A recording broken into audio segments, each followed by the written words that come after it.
What led you over there that very first time, coming out of fighting, winning 5 years in a row, and then you just vanish? How'd you wind up in the Congo? Yeah, it's a wild story, but I would say in the first year away from fighting.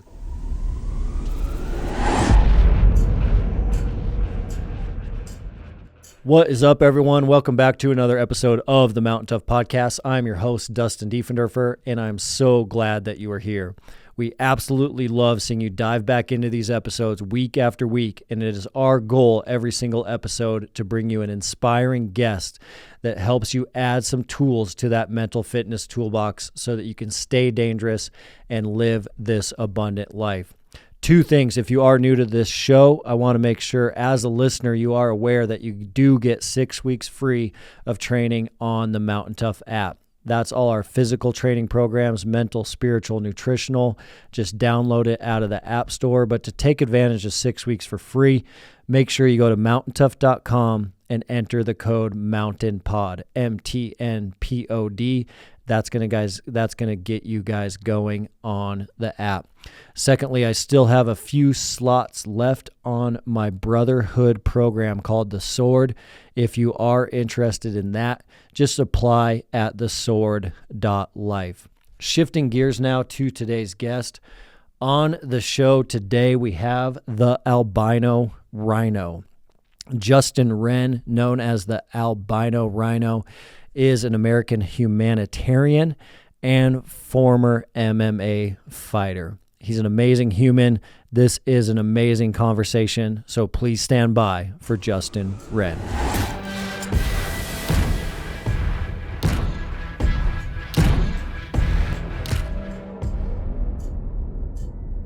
It's interesting you brought up your service work being something that definitely led to saving your life. It's interesting how much of a mental toughness principle that can be, even in MTNTOUGH, where we've brought on hundreds of guests now over the years to specifically talk about mental toughness from all different backgrounds. One of the top three mindset traits to mental toughness is kind of taking your eyes off yourself and putting your eyes on someone else. And it's funny, even in a small example, like a hard workout, if you're in a hard workout thinking about all your own pain and struggles, it really sucks.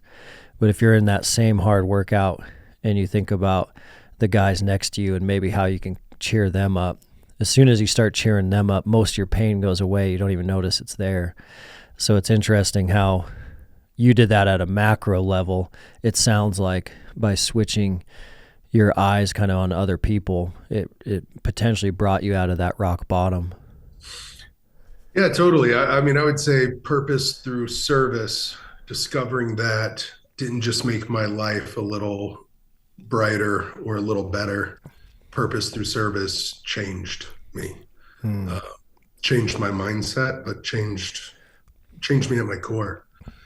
And I think that for me, and yeah, it can be at a macro level, but on a micro level, like just for the person right in front of you, the person right beside you in that workout or on the street or at work or throughout life, like contribution. I think that's what we're here to do, or at least brings a whole lot of meaning and clarity to our life, is whenever we think about how we're going to contribute.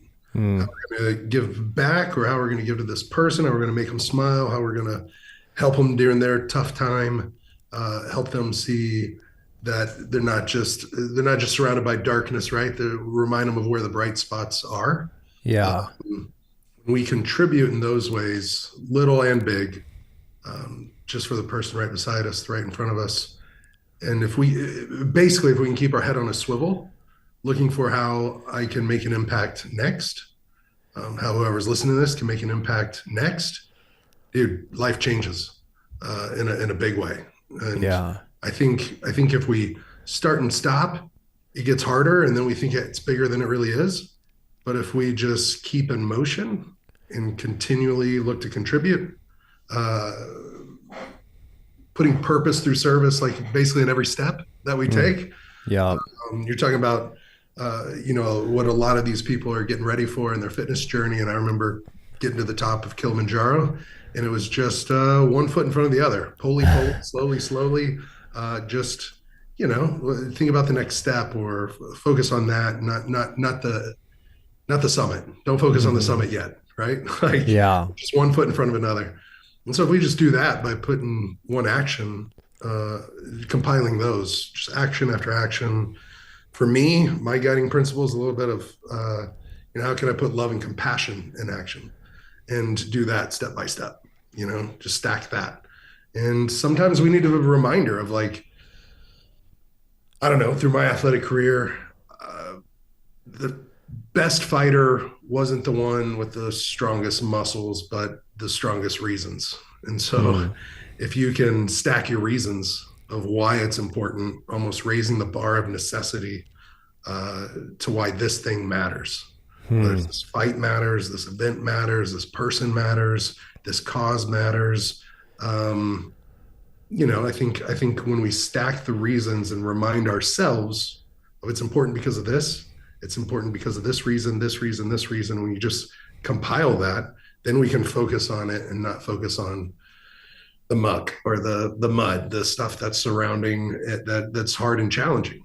You can look past that, go through that if your reasons are big enough.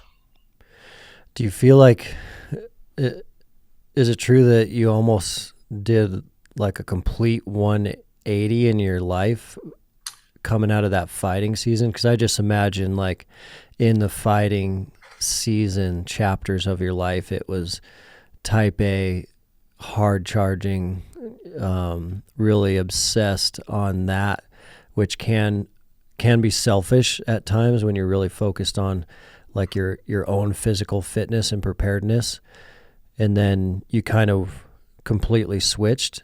Or is there crossover between both chapters?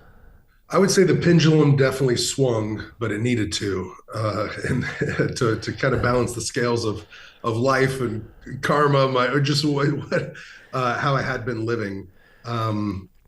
But yeah, I think there was a lot of trauma, and to get through that, or to finally look at it instead of ignore it, like, I needed some things bigger than that.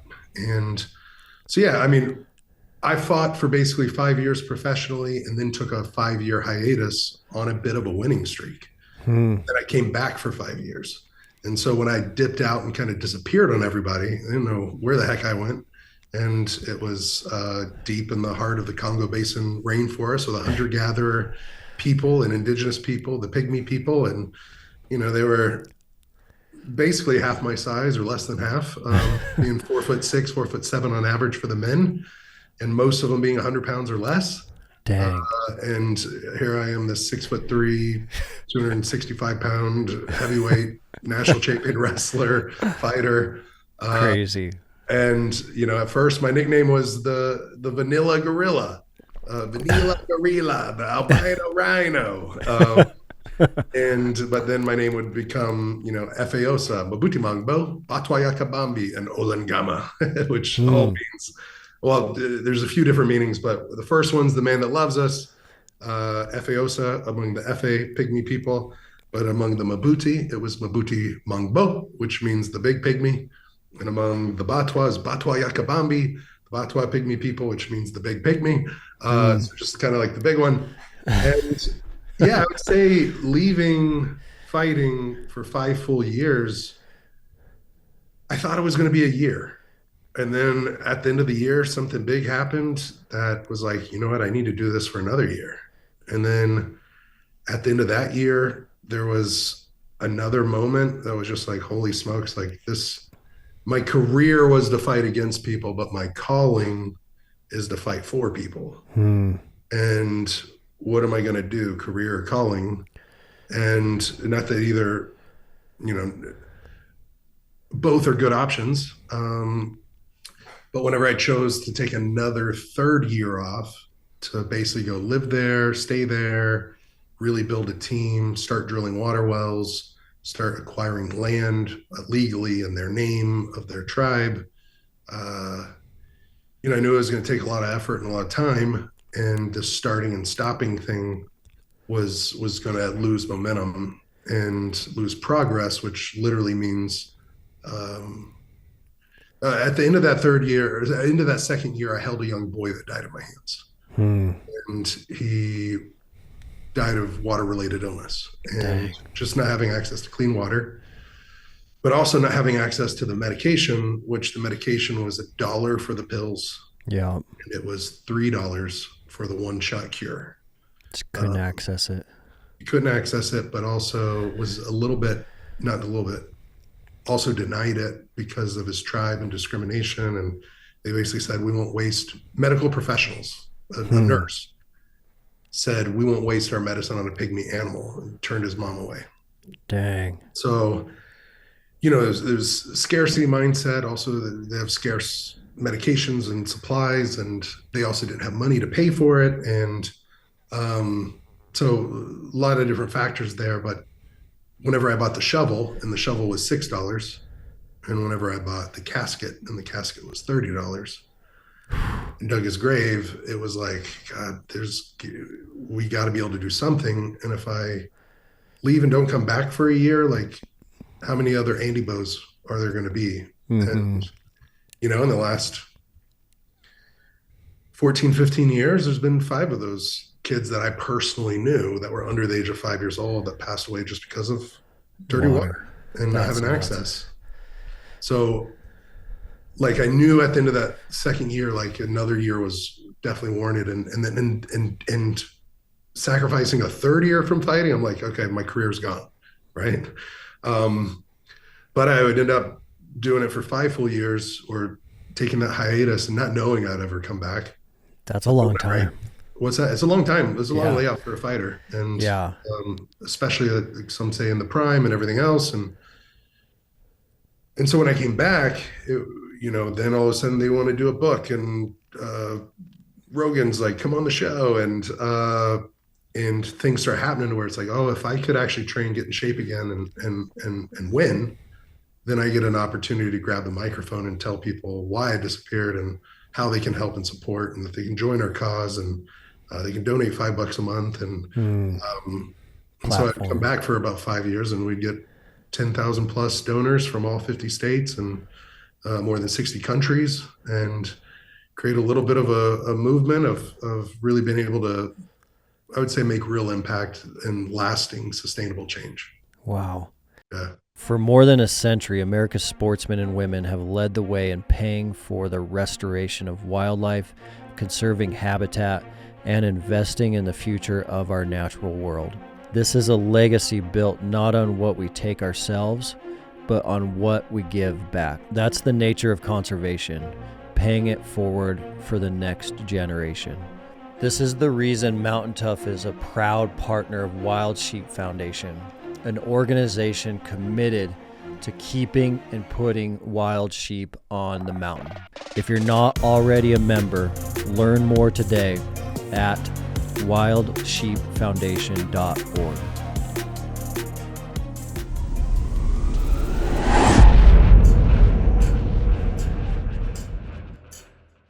What led you over there that very first time, coming out of fighting, winning 5 years in a row, and then you just vanish? How'd you wind up in the Congo? Yeah, it's a wild story, but I would say in the first year away from fighting, first year I didn't go to there. I didn't go there till the end of that year. But for 11 months, I was a volunteer at different organizations and different causes, and started at the Children's Hospital in Denver, now called Children's Hospital Colorado. And a father of a fan of mine reached out and asked if I would come visit his son, who had watched me on the Ultimate Fighter TV show. And he had an injury, but he had been doing jiu-jitsu, and they don't know if he'll ever be able to do jiu-jitsu again. And he could use some encouragement. So that was an easy yes. So I went. And then I would say that's where the purpose through service thing kind of took root. But it was hard. A chaplain walked me in there. He saw me leaving there. And all I'll say is I got to meet his brother, his mother, his dad, but it was almost like I didn't meet the kid I went there to meet because he had a traumatic brain injury. And So that was hard to see and a little awkward to like get down on a knee, take a picture with him in that condition, that state. So leaving, I was shook up, honestly. And I was shook up because uh, hurt for the kid and the position he was in, but also like confused. Why was I there? He's not going to remember I was in the room. Did it really mean anything matter? And the chaplain saw me fighting back tears and said, "Hey, you doing okay? Look, you look a little like something's going on." Huh. I said, yeah, like that was tough to see. And did that matter? Is he going to remember I was there? And is he even going to like that picture we took, or whatever, right? And so I remember he kind of stopped me in my tracks and said, "This just goes back to selfish, selfless, like what you said." And he said, "Hey, stop that. Stop being selfish. You need to hear this." uh, and I did need to hear it. He said, "It might not feel like it." Well, first he said, "Stop being selfish. This wasn't about you. This was about Bryce and his family." Hmm. He was, "It might not feel like it, but you did something good today. You should do it more." And he said, "You should do it more." And I know that sounds simple, but Yeah. at the time it was profound. You should do it more. And a nurse at the nurse's station handed me a pamphlet, said, "Come be a volunteer here. You need to go through 2 weeks of night training, but we could use your help on the oncology unit with these kids that are facing a bigger battle than a cage fight." And Hmm. I was like, whoa. So I did, and I was there 3 days a week, 5 days a week, 7 days a week, and that really started putting that in motion, right? That service, that calling. And at about 11 months, this guy I met, to summarize it, I was looking for some sort of like real clear direction, and I threw it out to the universe. I prayed about it. I said, "God, what do you want me to do with my life?" And I got an answer. And it sounds out there nuts, but the answer was a vision. And this, I'd done psychedelics, I'd done mushrooms, and everything: bufo, ayahuasca, DMT, the ketamine with the doctors, all the stuff, right? All of it. Yeah. All of it. All of you can do, I pretty much have done. But this was 11 months stone cold sober. Hmm. And uh, the vision was like a movie in my mind. It was like a National Geographic documentary. It was like the Sphere in Las Vegas all around me. Dang. And it was me in the rainforest. I didn't know where I was, but I was on this footpath and I heard drumming and singing and came into a clearing and met these people. And when I say met them, I observed them, but one of them acknowledged me. So I walk into this village and I see these people sitting around a campfire. I see their huts that are twigs and leaves and in dome shapes, not squared. And this guy walking by looks at me and we just lock eyes. And I can count all his ribs. He's emaciated and he's coughing. And I just knew that I knew that he was hungry and thirsty and poor and sick and oppressed. He Hmm. called someone else master, that he was enslaved. And when that vision just vanished from around me, it was more than a daydream. It was more than any visualization I've ever done with Olympic gold medalist or sports psychologist, or going into a float tank and having that sensory deprivation. Like, I've never seen anything like this in my life, even the psychedelics. Yep. But I knew that I knew they felt forgotten.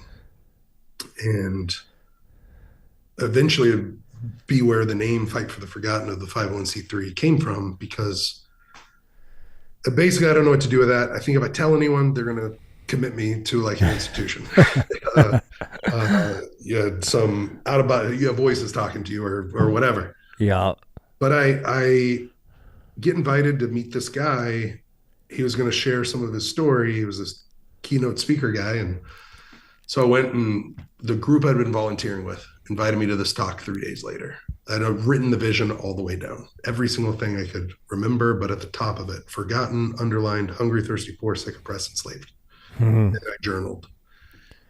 And when I go hear this guy talk, he lived in Kenya, he lived in Tanzania, he lived with the Maasai tribe that hunt lions, or at least protect their livestock from lions with spears.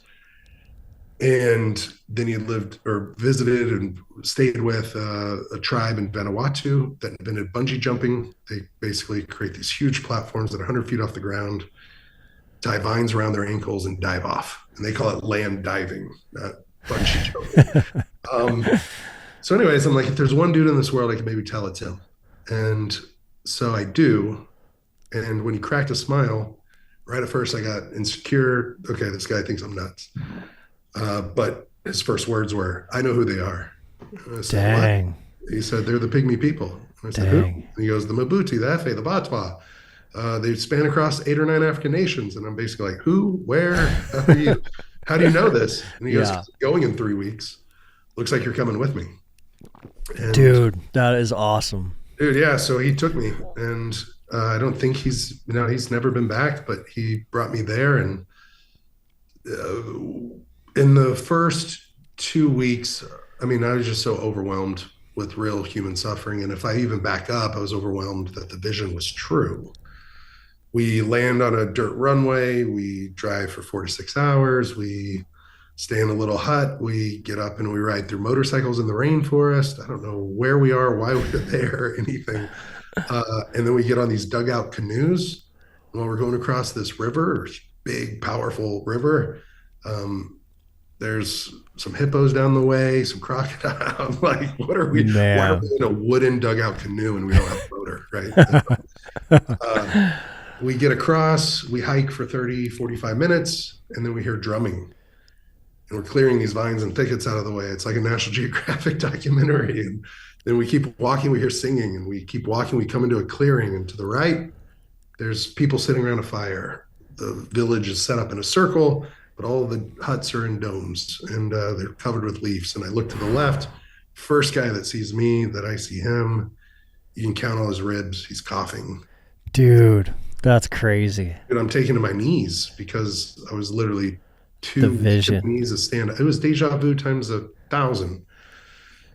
And so then I have this guy, Caleb, my buddy's like grabbing my trap, but I really just met this guy. He's grabbing my trap saying like, "Hey, this is your vision." And I go, "What? Dang. Like how, why can this really be like, does stuff like this happen?" Yeah. And, so yeah, over the next 2 weeks, he would ask me a couple different times, but he would say like, "What are you going to do?"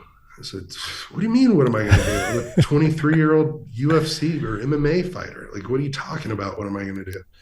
And we go, "Probably nothing. Like, they're asking for water. I turn a spigot or a faucet. They're asking for food. I go to a grocery store. I don't know anything about farming, and they're hunter gatherers. Like, how am I going to help? I've never hunted in my life. They're asking for land rights because all of it's been taken from them. They have nothing. Dude, I've never bought land in my own nation, and that's the U.S. Like, this is like kind of a lawless place. What do you mean, what am Dang. I going to do?" So I'll remember saying, "Dude, I'm just overwhelmed by my smallness." And you're saying I had a vision, but the visual I have now, the visualization I get is like trying to empty the ocean with an eyedropper. Mm-hmm. Like, Overwhelming. like if I do this for my whole life, do they notice? Do I notice? Does anybody like notice? Does it count? And he told me he snapped me out of it, almost like that chaplain, and said, "Dude, that's the wrong perspective. Stop thinking that way. Every single one of those drops represents somebody's name, a human heart." And some kids were laughing at that exact time. He pointed at him. He goes, "Those kids' smiles. So does it matter? Yes, every single drop." And Dang. I was like, "Whoa!" Like, not that I totally got it then, but I was like, that lands. Mm-hmm. So, anyways, that's kind of was the. After that, the chief said, "Everyone else calls us the forest people. We call ourselves the forgotten." When he said forgotten, I got that written down in my bag. What? This is insane. He goes, "We don't have a voice. Can you help us have one? Can you tell our story?" And that felt like one thing I actually could do, not necessarily water or medical or anything like that, but share their story. Okay, I got a platform. I can fight, win, tell some people. And yeah, so when he said forgotten, and I had a UFC Tops card he had seen, he had pulled it out and he said, can we do something? Can we call it Fight for the Forgotten? And Dang. I was just like, whoa, okay, the name of it. And yeah, so we started with not knowing how we're going to do anything, but we wanted to do 2 water wells on 20 acres of land. Now it's turned into more than 108 water wells for more than 80,000 people. I think coming up on 100,000 people getting access to clean water. It's over 3,000 acres of land. Mm-hmm. Many or several sustainable farms. They have jobs as farmers and beekeepers and welders and tailors and hairdressers or barbers, and yeah, it's been really cool. Well drillers. It's been cool to like see like some sustainable livelihoods come in a way that like is invited, like things they need, things they want to do and participate in. And what I learned from living with them is just like live with them, listen to them, learn from them. They're going to tell you how to love them in the best way possible, the most practical way, a sustainable way, or a way that matters to them, not just some blueprint cookie cutter thing from the West that this works where I come from, so you should do it too. It's like they'll guide on, not just guide, they'll lead. Whenever I would ask questions and listen, they would make the great suggestions. Yeah, and you're just listening. We just want to be equipped with the tools. We want to be educated with the knowledge. We want to be empowered to be the change in our own community. It's like, that's the stuff we can get behind. Man, that vision to that, walking in there that first time gave me goosebumps. Like that actually coming together is insane. And that was nearly 15 years ago now? 2011, yeah. Dang. Yeah, I guess I should say 14, but it was September of 2011. Hey guys, I did want to interrupt for a quick minute right here and let you know about some supplements I've been taking. I did shy away from supplements for a long time. I was always cautious about what they were made out of, where they were from, and who the team was behind the brands. But over the last couple of years, I've got to meet the team at Mountain Ops from top to bottom, and they are an amazing group of humans. I've got to know the CEO, Trevor Farnes, really well, and he is a mission-focused individual that cares about humans living a better quality of life so that they can have that abundant life. So over the last couple of years, he has helped me add some things that have changed the game for me. One of those things that I've added is creatine from Mountain Ops. It helps me maintain some muscle mass, but also it's a big player in cognitive function, one of the most researched supplements out there. Also, I've added reds, greens, and protein, all from Mountain Ops. What I found as a busy professional, always on the run, I do eat a whole foods diet for breakfast, lunch, and dinner, but on the go, it's hard to get enough vegetables, fruits, and protein. So I've added that from Mountain Ops, and it has significantly changed the game. I can feel it in my performance.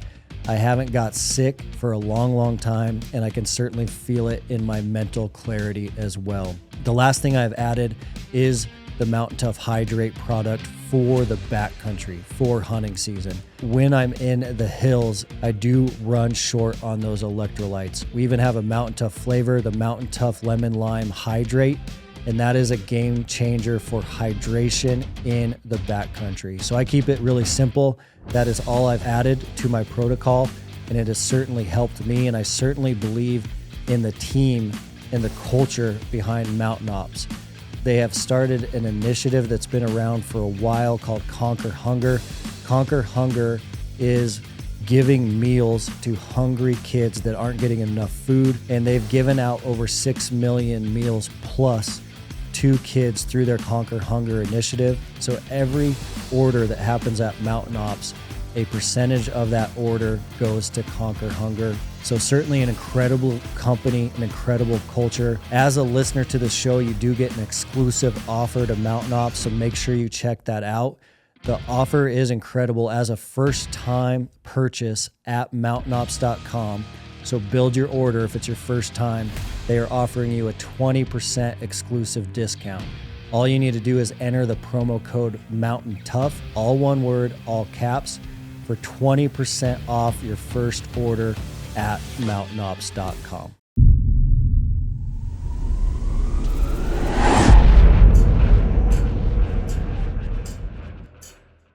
You know, a big conversation this year, specifically on the Mountain Tough podcast that we've been chatting with a lot of individuals about, is there seems to be a dynamic where people get called and don't go. And, you know, people feel the callings in their heart through their visions, through their friends, through their relationships, and they let fear win. And, you know, fear usually shuts them down. And I've been saying it a lot on this show. It usually shuts them down from financial security or worrying about what other people are going to think. What do you think led you to go versus just get locked up with fear, which tends to be common? Yeah, well, I didn't share that there was some real things to have fear about. So when Caleb shared at this thing, I'd gone with a couple of my buddies and we were in a vehicle together. Well, my own fear of even telling this random dude this vision almost stopped me because there was a little bit of a line for him. I was like, nah, I don't want to be the weirdo, you know, like whatever. I'm gonna get in my buddy's car. But when he started the ignition, it was like, I just knew in my mind, like, I'm either going to tell him or not, and I'll never see this guy again. Yeah. When I went in and told him, and again, fear, insecurity of like, I think I'm crazy. But when he said those words, I know who they are, and told me about it, I was like, whoa. He goes, hey, you have to get in my truck. We have to go talk to my wife. And on the way, he told me that the rebel group, I think it was M23 is what they're called, but they'd taken over a 1 million person city. And they've done that a handful of times over the last decade and a half. They had decapitated some people, had done some terrible things. And he said, hey, 3 days ago when you had this vision, like this thing happened. And the day after, the U.S. State Department says no American for any reason go to the Congo or DRC. And he said, I was leading a team of 3 other guys. They're all husbands and fathers. Well, yesterday or the day before, like they all canceled their trips. And my wife told me today, you're not going alone. And, Dang. like, Dang, dude. Unless you get a sign, you're not going alone type thing. Dang. And so he goes, I need you to tell her this vision and we're going. And I was just like, well, wait. I don't know if I want to go. I literally don't know if I want to go. And you're telling me I should go, but like, I need to know I should go. When the door opened, Jess, his wife, was 6-7 months pregnant. So she's got she's carrying, and it's obvious. And Trace is running around, their son, who is a toddler at the time. And I'm thinking, like, you're a husband, you're a father. Like, and he's still what are going. You thinking? You still want to go? But I tell her, and she looks at Caleb and goes, "This is wild. Don't you remember me telling you? Like, you're not going without a sign." Like, she goes, "It looks like you should take this guy." And so I start to back out. When we talk about this fear and this calling, like I have its fairly clear calling. Like when I say fairly, it was very visual, but I'm doubting it. Now it's dangerous, but now here's a wife that should tell him don't go, tell us both not to go, telling us both we should go. I kind of try to back out, and they became like life coaches. They said, if you don't go, you'll never know. You always wonder what coulda, shoulda, woulda happened. They said at the end of their lives, that's what they fear, is what should we have done? Where should we have been? How should we have helped? Yeah. What could we have done? And so I was like, oh, dang, you got me again. So when I went, it became clear, except for the first trip left me with probably more questions than answers. Second trip left me with more trauma than hope. But it gave us a clear focus of where to begin. Start with water, but for them to own the water rights, they have to own the land rights. And they're willing to put in the sweat equity. So we got to build something real. And maybe I don't really know what I'm doing, but I have access to some training, some resources, some figuring it out. Yeah. Like they don't have Google, and I went to Google and typed in how to drill your own well. Well, there has to be a website that's like how to drill your own well.org or .com. I got to go to Lowe's and Home Depot and start trying to figure out how to drill in my mom's backyard, and Yeah. everything was breaking. And then I found some other people that were already doing it. Some of them were in the doomsday prepper kind of thing, and others were in the nonprofit space. And I started reaching out, and some people decided to take me under their wing and show me how to do it a little bit. And after I got one success, I was just like, peace out. Like I got to go. Yeah. And first 6 months we failed and failed and failed and failed.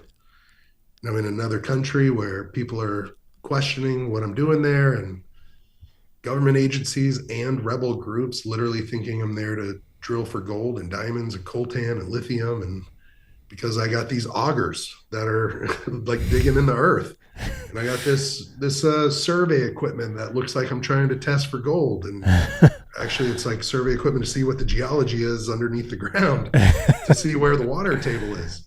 And so every step of the way there were challenges and failure. And I thought about quitting. I thought about giving up, getting not just my hopes up or a team's hopes up, but a community that's never had access to clean water before. In some ways, they don't know what they're missing because they've always had the stomach issues and stuff that they just dealt with.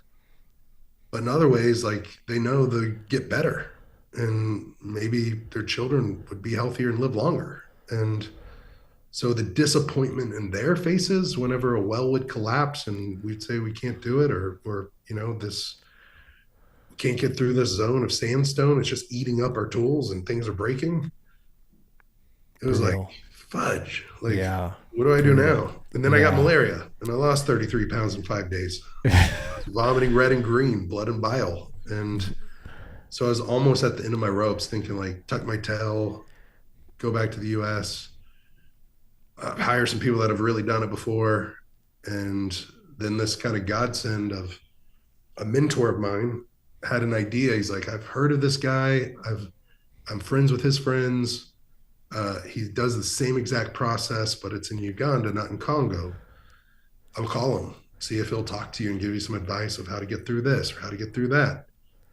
That dude didn't just call and give me some advice. This Ugandan who used to be a child soldier, like he risked his life to come to another nation that isn't really friendly with his nation a lot of times. Mm-hmm. And he knew he was going to have a lot of questions. Is he military from Uganda? Is he part of a rebel group? Is he there exploiting their natural resources? But the dude showed up, and his name's B-Tech. And the dude's been like a brother to me since 2012, 2013. And he had 400 plus successes under his belt as like drilling these wells, this method, this manual drilling method. Dang. So I think a good leader doesn't just call and give advice. That's part of it. But like when really needed, like they show up and they roll up their sleeves and they don't just tell you what to do. They show you what to do. So yeah, they know the way, they go the way, and they show the way. And that's what he did. That's incredible. And we had success. So, yeah. I know. And now if you tie that back to the fear question, you know, that a lot of listeners are struggling with, because there's a lot of listeners struggling with, God is telling me to do this, or I'm feeling called to do this, and they're locked up by that fear or insecurity. The awesome part about your conversation and my life experience, I love doing this as well. Like when you look at it in reverse, there's no fear, because when you look at all these crazy adventures backwards, you can see where God has provided and God has brought you the right people. It wasn't easy, but the big thing that is the big unlock to that fear question is, like for you, think if you wouldn't have done that over the last 14 years. Think if you would have just fought a couple more years and then done construction in your hometown. Like the difference of pushing through that fear versus not pushing through it is so massive, and it creates generational impacts. Yeah. Yeah. And it's easier to say in hindsight for sure.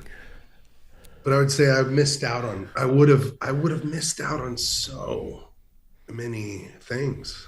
I would have missed So out on many.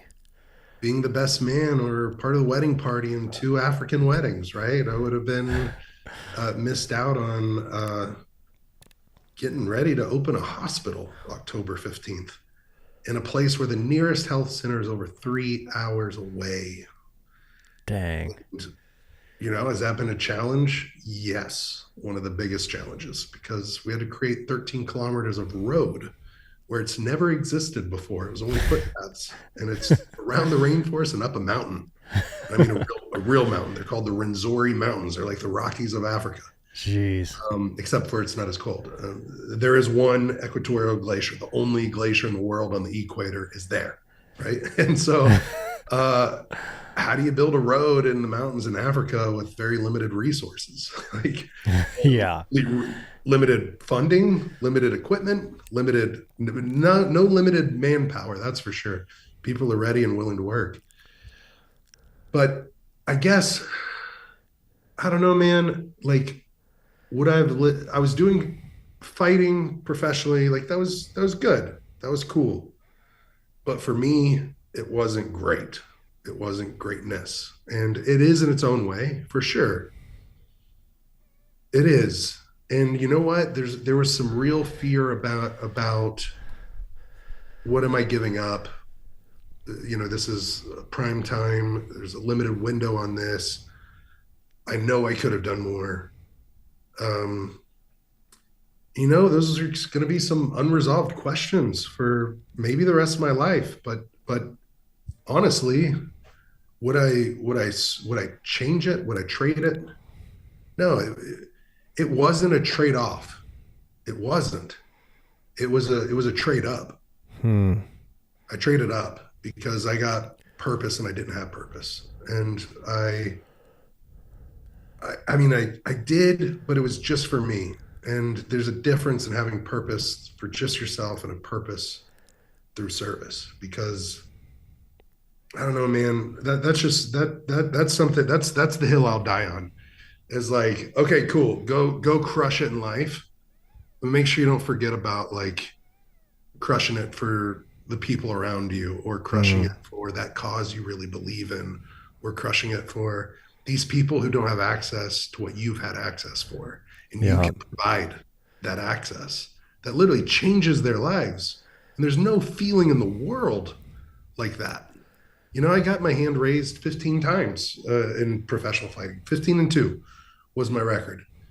And that first water well was better than 2 national championships and 15 times winning in a cage. Just one water well. Dang. Just one. We danced until, you want to talk about an after party? I've been to a bunch of them. And the after party of them getting access to clean water I've attended and been in the suites or on the floor or on the field of the Super Bowl, the NBA Finals, the World Series, the biggest fights. I've been backstage or ringside, right? And a couple hundred people getting access to clean water drown out the sounds of arenas. And the party, we danced until the sun came up. I went around a fire and just singing songs with just our voices, no speakers, drumming on trees and clapping. And I'll tell you, when I laid down in that hut, when the sun's up, I was dripping sweat. I mean, my home for that year was 4.5, 5 feet tall. It was just twigs and leaves. The dirt was the bed, and a small smoldering log would be the blanket if we needed it, right? Didn't have access to much. There was no latrines. It was go behind a tree somewhere. Dang. And, so no toilet, right? No latrine, no hole in the ground. I started drilling holes in the ground so I could do that. But dude, I wouldn't normally be able to sleep dripping in sweat on dirt. I wouldn't normally, I've never fallen asleep with my cheeks hurting, still smiling. And that's my Laughter. last memory Man. before waking up. Like there's no feeling like actually contributing to people's lives in a way that matters to them and to you. But when you get out of the way, when I got out of the way with my own insecurities, I had family members that called me a waste of talent, leaving at a time when things were good. Things were good on the outside, but let's say I was quote unquote potential or whatever champion on the outside. I was broken within, broken. And I was an addict. I needed to go to treatment twice. I attempted suicide twice and survived. And there's a dope motorcycle that went by outside. Sorry. That's all right. But I don't know, man. Like there are those worldly things that matter. But what matters more in your soul? Like because I'm a true believer in basically set a flame to that thing that sets your soul on fire. Pursue that, and the other stuff will come. Yeah. Was it financially harder for me for years? Yes. Did it take a decade for me to find some real security and building a nonprofit that's going to hopefully outlast and outlive me? And did I have to find other things to make ends meet? Totally. But now am I even in a place that I have a speaking career that allows me to go stand on stage and speak, and they pay me and they donate. And it's like, holy smokes, am I in a place now 14 years later that's better than before? Way better. Yeah. I just got married. We were able to have a great wedding, destination wedding with all our friends and everything there. But half of those people are supporters of the cause and have been like with us, believing in this thing. And man, whenever you believe in it so much that others come along and believe in it too, pointing you in the right direction or saying you're on the right track, like that's something that is motivating. That's incredible. Yeah. And sometimes you need people to believe in you before you can believe in yourself. And if people are doing that, listen, because I know Kayla believed in me before I even knew what I could ever do. I know that in wrestling, whenever I got into wrestling as a bullied kid, it was relentless bullying that most people don't go through it, but a lot of people can relate. And like when I stepped on those wrestling mats, I was timid, I was hesitant. I telegraphed any move I learned, telling the opponent like 3 times before I was going to attempt it, like, hey, it's coming, until it wouldn't work. But I had 2 Olympic gold medalists as my head coaches, and they believed in me before I could believe in myself. And whenever I borrowed that belief from them in me, okay, if they're saying it, maybe I should believe it. And in fact, that's what they said. Kenny Monday, Olympic gold medalist, a guy who coached me for basically 2 decades. He's like, hey, you don't got to believe in yourself right now. We believe in you. Like, just know that. And we're in your corner. And that opponent in front of you is probably shaking in his boots, not because of you at all, but because of who's behind you. So don't go out there and hesitate and be timid. Like, go out there and like try it, hit it. And if you get pinned, fine, you tried. But it's going to work. and so all of a sudden it started working. They gave you that encouragement. Yeah. Giving you that courage. So listen to that when there's people around you, and surround yourself with those people. Surround yourself with those people that believe and that are going to cheer you on to victory, not be jealous of it, or, be stoked whenever you get wins, and be stoked when they get wins, and celebrate them. And they're going to celebrate you, and they're going to believe in you. You believe in them. And man, life starts to really turn into something special. Mountain Tough is the fitness app trusted by the dedicated. Mountain Tough ethos is backed by, we've always wanted to be the best in the world at helping our customers become more mentally tough. So inside the Mountain Tough app, you're not only going to find all of our physical training programs, but you're going to find additional training as well so that you can stay sharp physically, mentally, spiritually, and nutritionally. The Mountain Tough app also allows you to train no matter where you are, anytime, anywhere. Additionally, the Mountain Tough app is going to have programs from beginners all the way up to elite athletes. And all of our programming is structured in a way that you can start with no gear at body weight, and you can go all the way up to programming that is full gear. So you can do that in a robust home gym or your local gym. There's no excuse for you not to start today. With Mountain Tough, you can conquer your goals with the ideal program for your lifestyle and schedule. Train with equipment or just your body weight on your phone, tablet, TV, or web browser. Most importantly, Mountain Tough will help you train your mindset so you are always ready for anything life throws your way. Mountain Tough is offering the Mountain Tough Podcast listeners an incredible offer. 6 weeks free on the Mountain Tough app. All you need to do is use the code MTNPOD to redeem your 6 weeks of training. That'll be a 14-day free trial plus a whole additional 4 weeks of training. Just go to mountaintough.com and enter code MTNPOD for your 6 weeks free on the best-in-class physical and mental training app.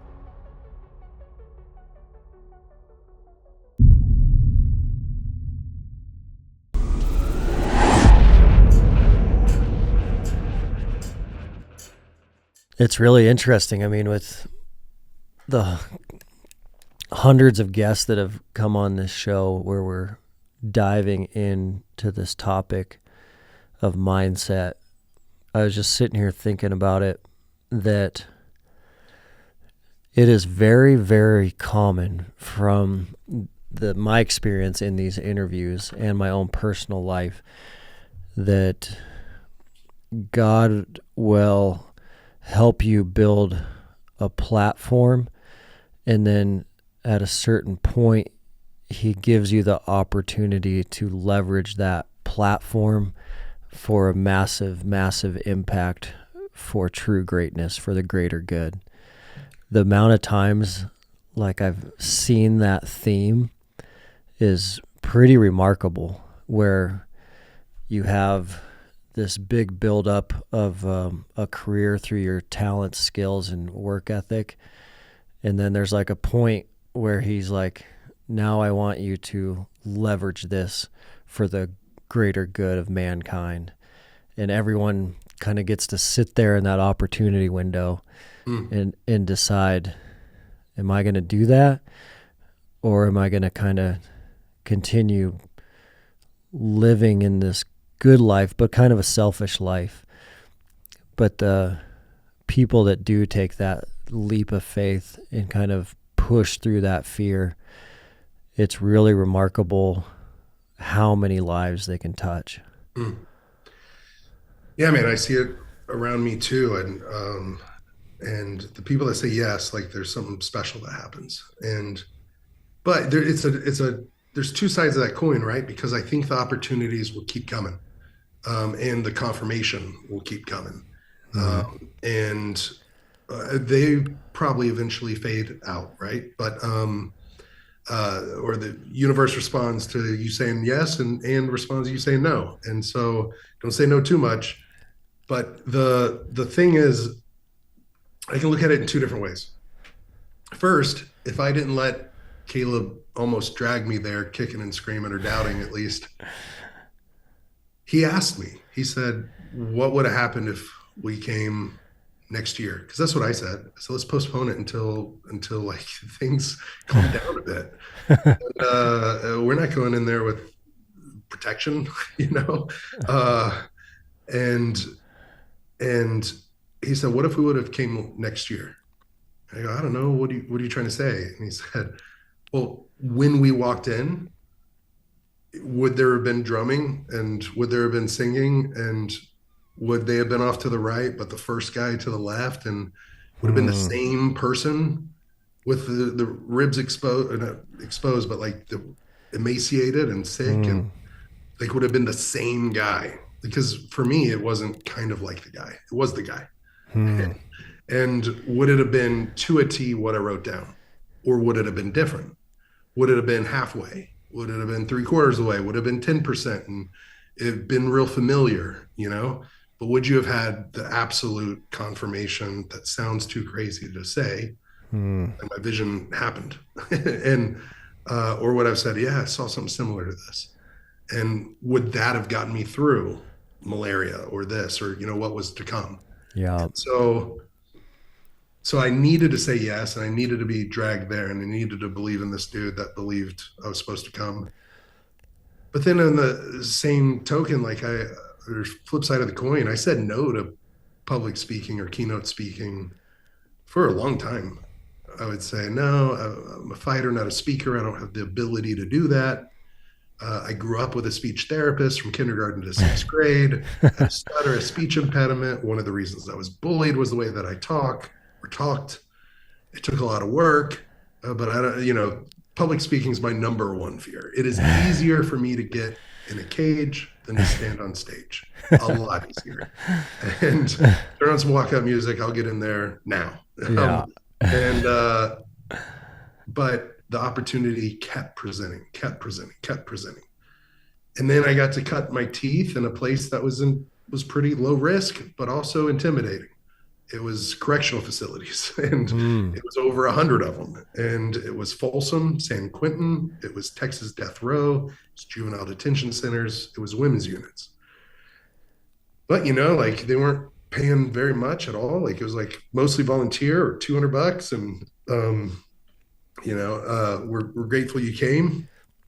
And I don't know, those opportunities led to other opportunities. And from a correctional facility to a school, middle school, high school, to college, university, a company, an event, a conference, you know, and it grew, but I still said no a ton of maybe the bigger events until like a one that I felt like I could do came up. I'll never forget. It was in Dallas, juvenile detention center, 300 kids. And whenever I met a 9-year-old, he was 9, 10, or 11. I think he was over or under 10 years old. I was just like, what is this kid doing here? Like what could he have possibly done to be behind locked up? Bars? Yeah. Crazy. And to encourage him, you know, like life can be different. You don't have to go down this route, you know, from a small, not even a stage, just in front of people in a basketball court, to then a one-on-one meeting with him where one of the guards is like, you can talk to him. You know, that led to other things. And so there's going to be fear. You just have to finally decide. So you can be sitting in a position where it is this big grandiose thing. Are you going to say yes or no? Say yes. But if it's been presenting itself, maybe you're supposed to do it. At least give it a shot and try it and see what happens. Yeah, you have to. Because in 2012, like the Huffington Post, and this has been stated before, is like a famous hospice study where a hospice nurse will interview like 1,000 people on their last week of life or their last 2 weeks of life and ask what their biggest regrets are.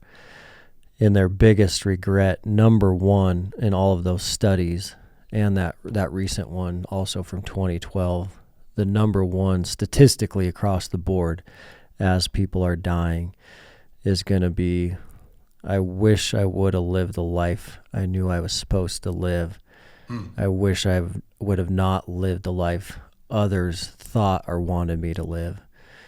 And that's so much about just pushing through that fear, because when you're not pushing through it, a lot of times is because you are listening to other people. You are listening to that family member that doesn't want you to go to Africa, that friend that thinks you're crazy for going to Africa. And so you end up listening to them, not pushing through that fear, and then laying on your deathbed regretting all the things you knew you were supposed to do, but you let other people talk you out of. Yeah. I think how you're saying it is right. Like at the end of our lives, we're not going to regret the things. Most of the time, we're not going to regret the things we did. It's going to be the things we didn't do. Mm-hmm. And the coulda, woulda, shoulda. And that what Caleb and Jess told me. And it's so true, man. Like I know as someone who still goes to meetings because I need that in recovery, meaning like AA meetings, things like that. Yeah. Um, have I been good for years? Yeah, but I still need those meetings to remind me of like what life has been and what it could become if I don't do a few simple suggestions Mm. and get out of my own way. And one of the it is about being anonymous and anonymity, but I think a principle I intuitively learned before the program was step 12. And step 12 is all about service and reaching out that hand to someone else that's still struggling. And I know for me, for my sanity, but from my experience and what gives me strength and what gives me hope is simply like, I know I have to take care of me before I take care of others. At the same time, if I'm just taking care of me and not taking care of anybody else, like life's empty. Yeah. It's not fulfilled. The joy starts to slip away, the peace, contentment, all that starts to slip away when I'm not contributing. And so for me, it's just become a lifestyle, but it's because I've been putting in the reps, and it's what brings me joy. And it's what I see lights other people up. And when they light up, I light up. And so if I go too long not doing that, like my light starts to dim. Yeah. Light in my eyes starts to go away. So true. Well, Justin, we are out of time, man, but I really do appreciate you jumping on. Love your story. It's so powerful, going from that vision to action, and then that leading to 14 years of what you've been doing back and forth in Africa. It's really, really amazing. Man, thank you. Only thing I'd say is people want to follow the journey, it's fightfortheforgotten.org, or shorter way is FFTF, almost like Frank, Tango Frank, but Fight for the Forgotten, FFTF.org. If anyone feels called to join our mission, we do have two pretty incredible special matching gifts, which means anyone's donation, pretty much of any amount, will be matched twice. So their donation won't just be doubled, it'll be tripled. So if someone donates $10, it's $30. If someone donates $100,000, it's $300,000 that comes through the door.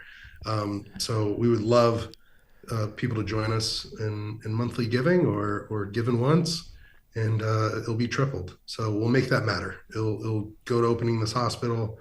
It'll go to drilling more wells in places that aren't just underserved, but totally unserved. They don't have access to it, and we're committed to doing it in the toughest to reach places. Incredible. Yeah, we'll get that link in the show notes as well. Thanks so much. Thanks, Justin. Appreciate it. Man, this has been awesome. What a treat.